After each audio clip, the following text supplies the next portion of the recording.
back to my channel. This is class 14 of English series and part 2 of tenses.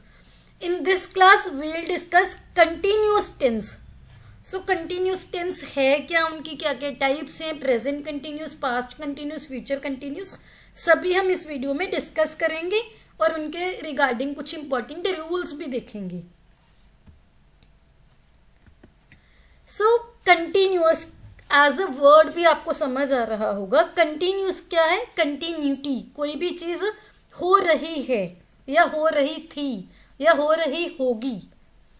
In events के continuation को denote करने के लिए आप कंटिन्यूस टेंसेस का यूज करते हो. अब अगर टाइमिंग की बात करें, जैसे वर्तमान में कोई चीज हो रही है तो क्या होगा? वो प्रेजेंट कंटिन्यूस. कोई चीज पास्ट में हो रही थी, वो क्या होगा? Past continuous. कोई चीज फ्यूचर में हो रही होगी, वो क्या होगा? Future continuous. अब देखते हैं इनकी डिटेल्स. जो प्रेजेंट कंटिन्यूस है वो कहाँ पे यूज होता है, किस एक्शन को रिप्रेजेंट करता है? वो एक्शन जो जिस टाइम पे आप बात कर रहे हो उस टाइम पे चल रहा है. An action that is going on at the time of speaking. वहां पे आप क्या यूज करते हो? Present continuous. कुछ एग्जाम्पल्स देख लेते हैं. I am studying English. मैं इंग्लिश पढ़ रहा हूं. अब इस टाइम पे जब आप बात कर रहे हो आप इंग्लिश पढ़ रहे हो, इसलिए मैंने यहाँ पे प्रेजेंट कंटिन्यूअस का यूज किया. अब कोई भी अगर इवेंट नियर फ्यूचर में होने वाला है वहां पे भी आप प्रेजेंट कंटिन्यूअस का यूज कर सकते हो. जैसे I am going to Delhi tomorrow. मैं कल दिल्ली जा रहा हूं. आप ये तो नहीं बोलोगे ना मैं कल दिल्ली जा रहा हूँगा. मैं कल दिल्ली जा रहा हूं, तो यहाँ पे भी आप प्रेजेंट कंटिन्यूअस का यूज करोगे. अब अगर आप इनके फॉर्मेट की बात करें, किस फॉर्मेट में ये यूज होता है, क्या है वो? Subject plus is am are plus verb की first form plus ING plus object. अब यहाँ पे ये नहीं कंफ्यूज होना कि इज एम आर एक ही सेंटेंस में लगाने हैं, नहीं. इज या एम या आर. अब इज कहाँ पे यूज होगा, एम कहाँ यूज होगा और आर कहाँ यूज होगा, वो देखते हैं. सबसे पहले तो इज यूज होता है सिंगुलर पर्सन के साथ और वो पर्सन आई नहीं होना चाहिए. क्यों? क्योंकि आई के साथ हमेशा एम यूज होता है. इज यूज होगा सिंगुलर पर्सन के साथ एक्सेप्ट आई, और आर यूज होगा प्लूरल के साथ. एग्जाम्पल्स देखते हैं. I am watching TV. मैं टीवी देख रहा हूं. अब आई वैसे तो सिंगुलर है, लेकिन यहाँ पे एक्सेप्शन क्या है कि आई के साथ हमेशा एम यूज होगा. She is eating. वो खा रही है. अब शी क्या है? सिंगुलर पर्सन है, तो हमने इज का यूज किया. अब प्रेजेंट कंटिन्यूअस में बात करते हैं नेगेटिव फॉर्म की. उसका क्या फॉर्मेट रहता है? सब्जेक्ट प्लस इज और एम और are plus not plus verb की first form plus ING plus object. जहां पे आपने इज यूज किया था इस नेगेटिव में आपने इज नॉट यूज करना है. जहां पे आपने एम यूज किया था यहाँ पे आपने एम नॉट यूज करना है. जहां पे आपने आर यूज किया था नेगेटिव में आपने आर नॉट यूज करना है. कुछ एग्जाम्पल्स से समझते हैं. She is not studying. वो पढ़ाई नहीं कर रही है या फिर वो पढ़ नहीं रही है. शी के साथ हमने इज का यूज करना है क्योंकि ये सिंगुलर है. अब नेगेटिव है तो इज नॉट हो गया. I am not watching TV. I के साथ तो हमेशा ही एम यूज होगा. आई जहां पे भी आपको दिख गया वहां पे एम ही यूज होगा. वहां पे कोई सिंगुलर प्लूरल कुछ नहीं देखना. नेक्स्ट हम बात करते हैं प्रेजेंट कंटिन्यूअस की इंटेरोगेटिव फॉर्म की. उसका क्या फॉर्मेट होगा? इज और एम और are plus subject plus verb की first form plus ING plus object plus sign of interrogation. क्योंकि साइन ऑफ इंटेरोगेशन के बिना तो इंटेरोगेटिव सेंटेंस कंप्लीट होता ही नहीं है. अब इज कहाँ यूज होना है, एम कहाँ यूज होना है, आर कहाँ यूज होना है, वो आप देख ही चुके हो. यहाँ पे स्टार्टिंग में सेंटेंस के स्टार्टिंग में इज एम आर का यूज होगा. For example is she studying, are they playing football. अब आपने नेगेटिव को इंटेरोगेटिव को दोनों को उठा के कंबाइन कर दिया, उसका क्या फॉर्मेट रहेगा? इज और एम और are plus subject plus not plus verb की first form plus ING plus object plus sign of interrogation. अब यहाँ पे आपने क्या चीज का नोटिस किया कि जो नॉट है वो सब्जेक्ट के बाद में आएगा, जैसे हमने प्रीवियस वीडियो में भी डिस्कस किया था। सिमिलरली यहाँ पे भी सब्जेक्ट के बाद में नॉट आएगा, ना कि इज एम आर के साथ में नॉट आएगा। For example, is she not studying, तो यहाँ पे नॉट कहाँ पे आया? शी के साथ। शी क्या है? सब्जेक्ट है। अब बात करते हैं पास्ट कंटिन्यूअस की। कोई भी एक्शन जो पास्ट में कंटिन्यूएशन में था, भूतकाल में कंटिन्यूएशन में था, जैसे मैं टीवी देख रही थी, अब पास्ट में वो चीज कंटिन्यूटी में थी, तब क्या आप किस टेंस का यूज करोगे? पास्ट कंटिन्यूअस का। अब देखते हैं इसका फॉर्मेट। फॉर्मेट क्या है इसका?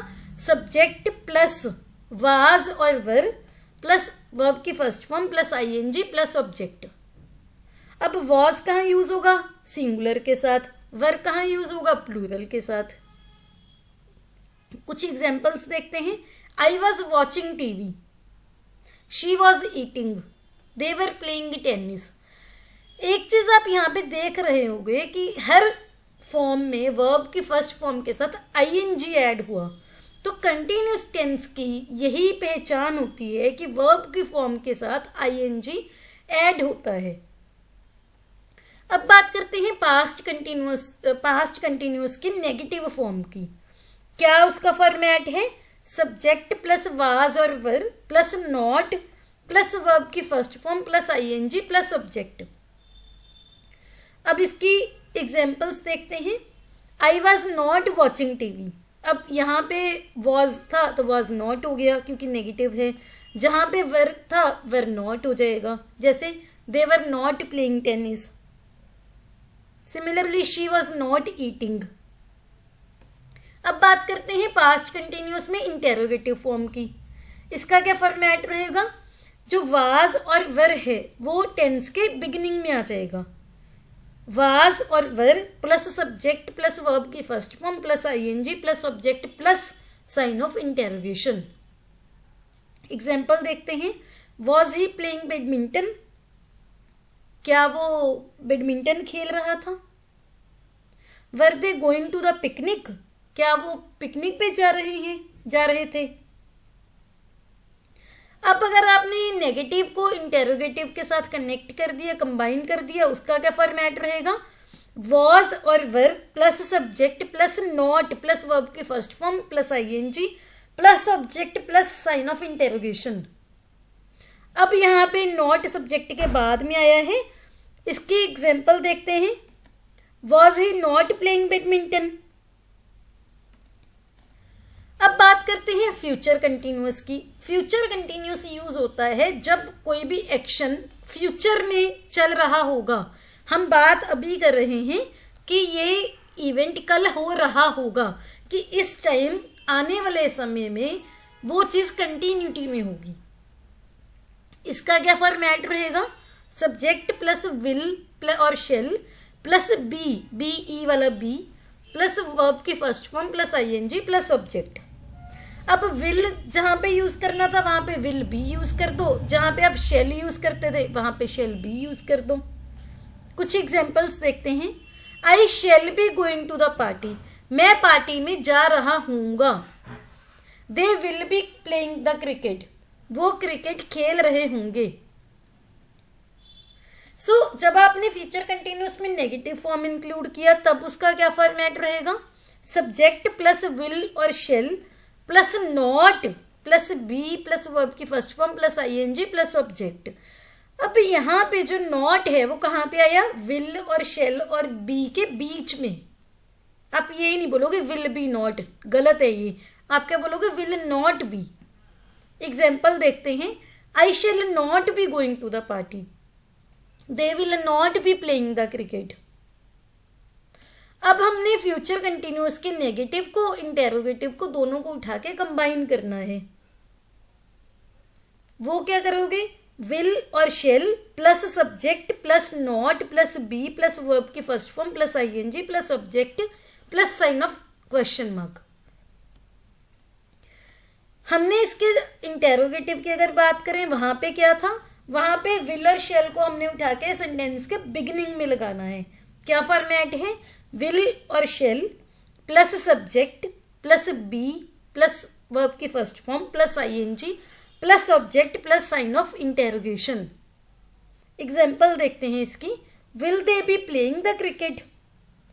अब जो बी है वो सब्जेक्ट के बाद में आया। ये जो छोटी छोटी चीजें होती हैं, अगर आपको ये फॉर्मेट याद है तो आप इनके बेसिस पे कभी भी क्वेश्चन नहीं गलत करोगे। अब देखते हैं कुछ रूल्स जो कंटिन्यूस टेंस के रिगार्डिंग इंपॉर्टेंट रूल्स आपको पता होने चाहिए क्वेश्चंस को सॉल्व करने के लिए, वो क्या है। सबसे पहले तो क्या होता है कि जब हम बात कर रहे हैं, कुछ इवेंट्स चल रहे होते हैं बट हम उनको देख नहीं सकते। अब जैसे कोई प्लांट है, वो प्लांट ग्रो करता है लेकिन उसको आप नेक्ड आई से देख नहीं सकते। हम बात कर रहे हैं उस टाइम पे प्लांट की ग्रोथ तो हो ही रही है, या फिर ऐसे लगा लो क्लाइमेट में कुछ चेंजेस हो रहे हैं, उसको आप देख नहीं सकते लेकिन हो तो वो रही है ना, कंटिन्यूटी में है, तो आप उनको प्रेजेंट कंटिन्यूस टेंस की फॉर्म में डिनोट करते हो। एक एग्जांपल देखते हैं, coastal areas are getting submerged.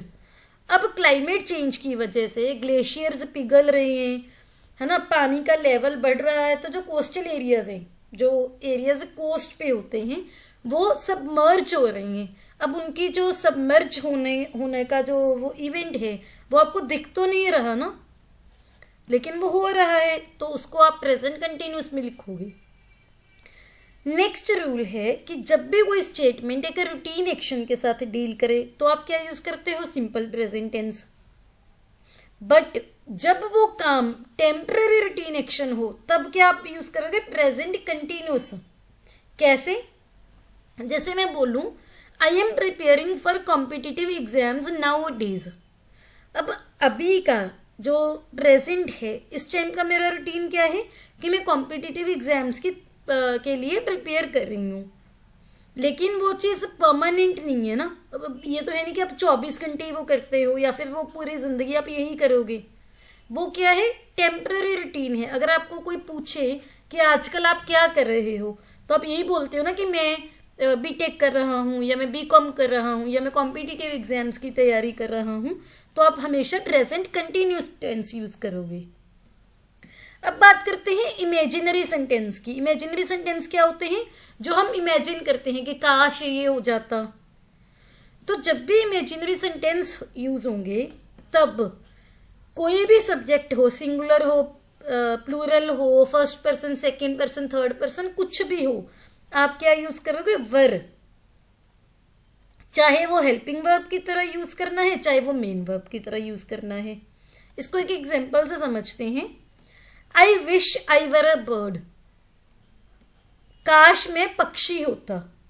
तो यहां पे ये नहीं बोलना कि आई के साथ तो वॉज आता है तो ये गलत है, नहीं। क्या है, ये इमेजिनरी सेंटेंस है, इस वजह से यहाँ पे वर आया। अब हमने सेंटेंसेस वाली वीडियो में सभी सेंटेंस की टाइप्स डिस्कस की थी ना, एक्सक्लेमेटरी, इंटेरोगेटिव, अफर्मेटिव। तो वैसे ही इमेजिनरी सेंटेंस जब आएगा तो आप वर्ब का यूज करोगे।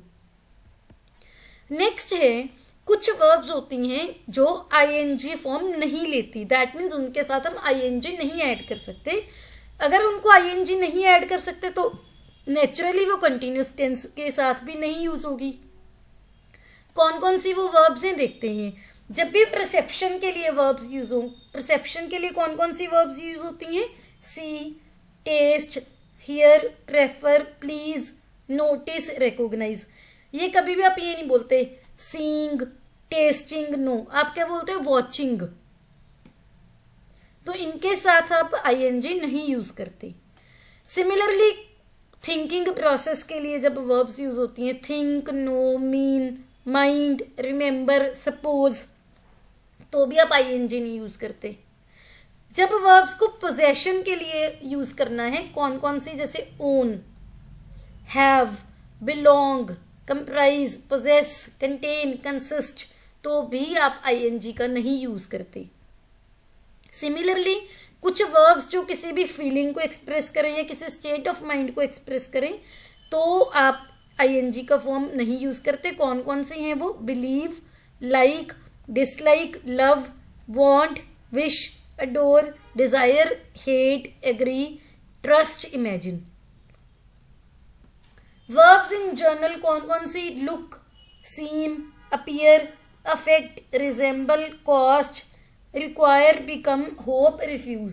सो ये लिस्ट ना आप 2-3 बार पढ़ लोगे, सुन लोगे तो आपको याद हो जाएंगी। अब ना कुछ एक्सेप्शंस होती हैं, जैसे थिंक वर्ड है। अब अगर think, remember, feel, look, appear, ये वर्ड्स को हमने इमोशंस को एक्सप्रेस करने के लिए यूज किया, या फिर इन वर्ब्स को आपने प्रोग्रेसिव स्टेट के लिए यूज किया, तो आप आईएनजी फॉर्म का भी यूज कर सकते हो। कैसे, आई एम थिंकिंग ऑफ यू। अब यहाँ पे जो थिंक का यूज हुआ वह आपने उससे इमोशन एक्सप्रेस किया कि मैं आपके बारे में सोच रहा हूं।